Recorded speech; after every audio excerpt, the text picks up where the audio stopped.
ମୋର ବିବାହ 4 ବର୍ଷ ପୂର୍ବରୁ ହୋଇଥିଲା। ଆମ ପରିବାରରେ ମୁଁ, ମୋ ସ୍ୱାମୀ, ମୋ ଶାଶୁ ଶ୍ୱଶୁର, ଦିଅର ରହୁ। ସ୍ୱାମୀଙ୍କର ନାଁ ଅଙ୍କିତ। ସେ ହାଇଦ୍ରାବାଦରେ ଜବ୍ କରନ୍ତି। ଆମର ବାହାଘର 4 ବର୍ଷ ପୂର୍ବରୁ ହୋଇଥିଲା। ମୋ ସ୍ୱାମୀଙ୍କର ଘର କଥା କି ମୋ କଥା ଜମାରୁ ଚିନ୍ତା ନଥିଲା। ସେ ତାଙ୍କର କମ୍ପାନୀ କାମରେ ମୋତେ ମଧ୍ୟ ଭୁଲି ସାରିଥିଲେ। କେବଳ ମାସ ଶେଷରେ ଘରକୁ ପଇସା ପଠାଇ ଦିଅନ୍ତି। ଆଉ ଯଦି କେବେ ଛୁଟି ମିଳିଲା ତାହେଲେ ଘରକୁ ଆସନ୍ତି। ନହେଲେ ସେ ସବୁବେଳେ ତାଙ୍କ କାମରେ ବ୍ୟସ୍ତ। ଏପଟେ ମୁଁ ସବୁବେଳେ ଏକା। ବାହାଘର 4 ବର୍ଷ ପରେ କିଛି ପିଲାପିଲି ହୋଇନି। ଏପଟେ ବନ୍ଧୁବାନ୍ଧବ, ସାହି ପଡ଼ିଶା ସମସ୍ତେ ଟୁପୁରୁ ଟାପୁରୁ ହେଲେଣି। ୟାଙ୍କର ବାହାଘର 4 ବର୍ଷ ହୋଇଗଲାଣି। ଏ ପର୍ଯ୍ୟନ୍ତ ହେଲାଣି ୟାଙ୍କର ପିଲାପିଲି କିଛି ହେଇନି। ମୋ ମୁହଁରେ ମଧ୍ୟ ବହୁତ ଲୋକ ନାନା ପ୍ରକାରର କଥାବାର୍ତ୍ତା କରନ୍ତି। ସେତେବେଳେ ମୋ ମନ ବହୁତ କଷ୍ଟ ହୁଏ। ଠିକ୍ ତାର 15 ଦିନ ପରେ ମୋର ସ୍ୱାମୀ ଅଙ୍କିତ ଘରକୁ ଆସିଲେ। ମୁଁ ତାଙ୍କ ଆଗରେ କାନ୍ଦି କାନ୍ଦି କହିଲି, କ'ଣ ଯେ ତମେ ଯାଇ ହାଇଦ୍ରାବାଦରେ ରହିଲ, ଆଉ ଯେତେବେଳେ ବି ଆସୁଛ ମୋ ସହିତ ମିଶୁଛ। ତାପରେ ବି 4 ବର୍ଷ ବିତିଗଲାଣି, ଏ ଯାଇ ଆମର ପିଲାପିଲି କିଛି ନାହିଁ। ଏଥର ମୁଁ କହିଦେଉଛି, ତମେ ହାଇଦ୍ରାବାଦ ଯିବା ପୂର୍ବରୁ ମେଡ଼ିକାଲ ଯାଇ ଚେକଅପ୍ କରେଇ ନେବା। ଠିକ୍ ସେମିତି ମଧ୍ୟ ହେଲା। ଆମେ ଦୁହେଁ ଚେକଅପ୍ କଲୁ। ସବୁ କିଛି ଠିକ୍ ଥିଲା। ରିପୋର୍ଟ ଆସିନଥିଲା। 2 ଦିନ ପରେ ଅଙ୍କିତ ପୁଣି ହାଇଦ୍ରାବାଦ ଫେରିଗଲେ। କିଛି ଦିନ ପରେ ରିପୋର୍ଟ ଆସିଲା। ରିପୋର୍ଟ ଦେଖି ଯେମିତି ମୋ ପାଦ ତଳୁ ମାଟି ଖସିଗଲା। ଏକଥା ମୁଁ କାହାରିକୁ କହିପାରୁନଥାଏ। ସେଦିନ ମୋ ଦିଅର ଘରେ ନାହାନ୍ତି, କୌଣସି କାମରେ ବାହାରକୁ ଯାଇଛନ୍ତି। ମନେ ମନେ ଭାବିଲି ଏ କଥା ମୁଁ ତାଙ୍କୁ ହିଁ କହିବି। ସାଙ୍ଗେ ସାଙ୍ଗେ ତାକୁ ଫୋନ୍ କଲି ଆଉ ପଚାରିଲି, କ'ଣ କରୁଛ? ଦିଅର କହିଲେ, କ'ଣ ହେଲା ଭାଉଜ କହୁନ?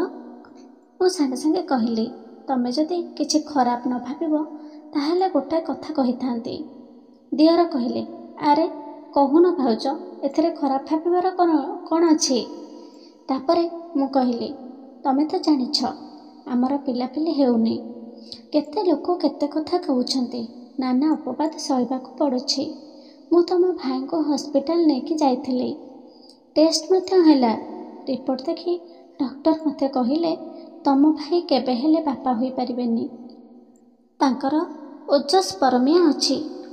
ମୁଁ ଏକଥା କାହାରିକୁ କହିନାହିଁ, କିନ୍ତୁ ମୁଁ ମା' ହେବାକୁ ଚାହେଁ। ମୁଁ ଆଉ ଏ ଦୁନିଆର ନିନ୍ଦା ଅପବାଦକୁ ସହିପାରିବିନି।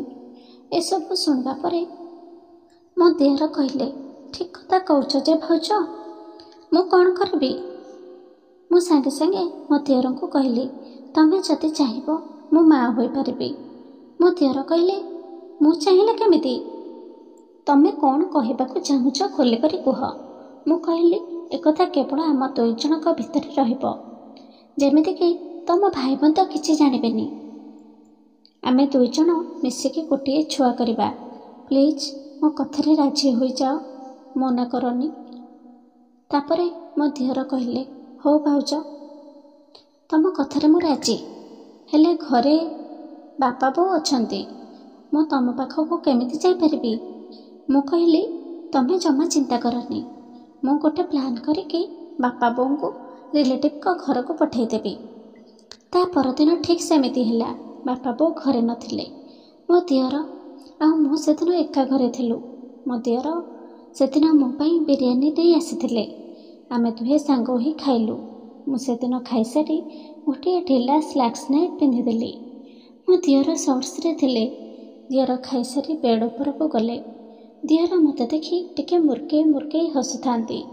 ଆଉ ମୋତେ କହିଲେ, ଭାଉଜ, ଆଜି ତମ କାମ ହେବ, ଏଥିରେ ମୋତେ କ'ଣ ମିଳିବ? ମୁଁ ତାଙ୍କ ଓଠ ପାଖକୁ ଲାଗି ଆସି କହିଲି, ଆରେ ତମକୁ କ'ଣ ଦରକାର କହୁନ? ଦିଅର କହିଲେ, ନାଇଁ ମୋ ଭାଉଜ, ମୋତେ ଟିକେ ରୋମାନ୍ସ କରିବାକୁ ଇଚ୍ଛା ଅଛି। ତମେ ମୋତେ କୋଅପରେଟ୍ କରିବ ତ? ମୁଁ ଲାଜରେ କହିଲି, ଛାଡ଼, ଏକଥା କ'ଣ କିଏ କାହାକୁ ପଚାରେ? ଏବେ ଷ୍ଟାର୍ଟ କର। ମୁଁ ସାଙ୍ଗେ ସାଙ୍ଗେ ତାଙ୍କ ବେକକୁ ଧରି ମୋ ଓଠକୁ ତାଙ୍କ ଓଠରେ ଲଗାଇ ଚୁମା ଦେବାକୁ ଲାଗିଲି। ମୁଁ କିଛି ସମୟ ଏମିତି ଚୁମା ଦେବା ପରେ ଦିଅର ତାଙ୍କ ପ୍ୟାଣ୍ଟକୁ କାଢ଼ିଦେଲେ। ମୋ ଦେହରୁ ନାଇଟ୍ ବଦଳି ତଳକୁ ପକାଇଦେଲେ। ମୋ ଦେହରେ କେବଳ ବ୍ରା ଆଉ ପ୍ୟାଣ୍ଟି ଥାଏ। ମୋର ଅଧା ଲଙ୍ଗଳା ଦେହକୁ ଦେଖି ମୋ ଦେହର ପୁରା ଦିବାନା ହୋଇଗଲେ। ସାଙ୍ଗେ ସାଙ୍ଗେ ମୋତେ ଶୁଆଇ ଦେଇ ମୋ ପେଟ ନାହିକୁ ଚାଟିଲେ। ମୋ ଦେହଟା ଶୀତେଇ ଉଠୁଥାଏ। ମୋ ଆଖି ବନ୍ଦ କରି ଓଠକୁ ଚାପି ମଜା ନେଉଥାଏ। ସେ ଧୀରେ ଧୀରେ ମୋ ଉପରକୁ ଯାଇ ବ୍ରା ଉପରେ ଦୁଧକୁ ଚୁମା ଦେଇ ମୋ ବେକକୁ ଚୁମା ଦେଇ ଦେଇ ମୋତେ ଗରମ କରେଇଲେ। ଆଉ ଟିକେ ତଳକୁ ଖସି ଆସି ମୋ ପେଟକୁ ଚୁମା ଦେଲେ। ମୁଁ ମଧ୍ୟ ତାଙ୍କୁ ପୁରା କୋଅପରେଟ୍ କରୁଥାଏ। ମୁଁ ଆଉ ନିଜକୁ କଣ୍ଟ୍ରୋଲ ନ କରି ଦିଅରଙ୍କର ଚଡ଼ିକୁ ଖୋଲି ତାଙ୍କ ବାଣ୍ଡ କଥା ଆଉ କ'ଣ କହିବି। ସାଙ୍ଗେ ସାଙ୍ଗେ ସେ ମୋ ପଛପଟକୁ ଆସି ବ୍ରାର ହୁକକୁ ଖୋଲି ପକେଇଲେ। ମୋ ଦୁଧ ପୁରା ଟାଣ ଆଉ ଛିଡ଼ା ହୋଇ ରହିଥାଏ। ମୋ ବ୍ରା ଖୋଲି ମୋ ଦୁଧର ଭୁଣ୍ଡିକୁ ଟିକେ ଟିକେ ଜିଭ ଲଗେଇ ଚାଟିଲେ। କିଛି ସମୟ ଦୁଧକୁ ଚାଟିବା ପରେ ଦିଅର ମୋ ଗୋଡ଼ ତଳକୁ ଆସି ମୋ ପିଆରେ ଜିଭ ଲଗେଇ ଚାଟିବାକୁ ଲାଗିଲେ। କିଛି ସମୟ ଚାଟିବା ପରେ ମୋ ପିଆ ଉପରେ ତାଙ୍କ ବାଣ୍ଡକୁ ରଖିଲେ ଆଉ ମୋ ଓଠରେ ତାଙ୍କ ଓଠକୁ ପୁରାଇ ବିହା ଭିତରକୁ ଗୋଟେ ଧକ୍କା ଦେଲେ। ମୋ ପାଟିରୁ ଗୋଟେ ରଡ଼ି ବାହାରି ପଡ଼ିଲା। ଆସ୍ତେ କର। ଦିଅର କିଛି ନ ଶୁଣି କେହି ଚାଲିଲେ। ଏମିତି 20 ମିନିଟ୍ ମୋତେ ପକେଇ ଉଠେଇ କେହିବା ପରେ ଦିଅରଙ୍କ ବାଣ୍ଡରୁ ସବୁ ଗରମ ବେରିଜ ବାହାରି ମୋ ପିଆରେ ପଚପଚ ହୋଇ ଛିଟିକି ପଡ଼ିଲା। ଦିଅରଙ୍କ ମାଡ଼ରେ ମୋର ମଧ୍ୟ ପାଣି ବାହାରି ସାରିଥିଲା। ଆମେ ହାଲିଆ ହୋଇ ସେଇଠାରେ ସେମିତି ଶୋଇପଡ଼ିଲୁ। ସକାଳ ହେଲା। ମୁଁ ଉଠି ଲାଜରେ ବାଥରୁମ୍ ଆଡ଼କୁ ଚାଲିଗଲି। 10 ମାସ ପରେ ମୋର ଡେଲିଭରି ହେଲା। ମୋ ସ୍ୱାମୀ ମେଡ଼ିକାଲରେ ଆସି ପିଲାକୁ ଧରି ବହୁତ ଗେଲ କରୁଥାନ୍ତି। ଏବେ ମୁଁ ମୋ ଦିଅର ସହିତ ବହୁତ ଖୁସିରେ ରହୁଛି।